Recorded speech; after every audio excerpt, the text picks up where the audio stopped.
સમાચારમાં સૌપ્રથમ વાત કરીએ તો નીટની પરીક્ષાને લઈ એનટીએનો મહત્વનો નિર્ણય. નીટના વિદ્યાર્થીઓને અપાશે વધારાનો સમય.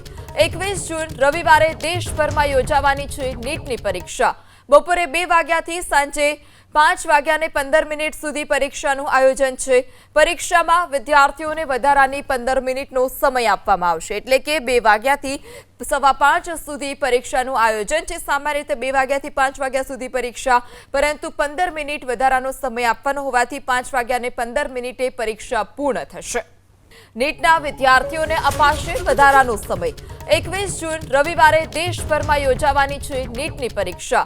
બપોરે 2 વાગ્યાથી સાંજે 5 વાગ્યાને 15 મિનિટ સુધી પરીક્ષાનું આયોજન છે. પરીક્ષામાં વિદ્યાર્થીઓને વધારાની 15 મિનિટનો સમય આપવામાં આવશે. એટલે કે 2 વાગ્યાથી 5:15 સુધી પરીક્ષાનું આયોજન છે. સામાન્ય રીતે 2 વાગ્યાથી 5 વાગ્યા સુધી પરીક્ષા, પરંતુ 15 મિનિટ વધારાનો સમય આપવાનો હોવાથી 5 વાગ્યાને 15 મિનિટે પરીક્ષા પૂર્ણ થશે.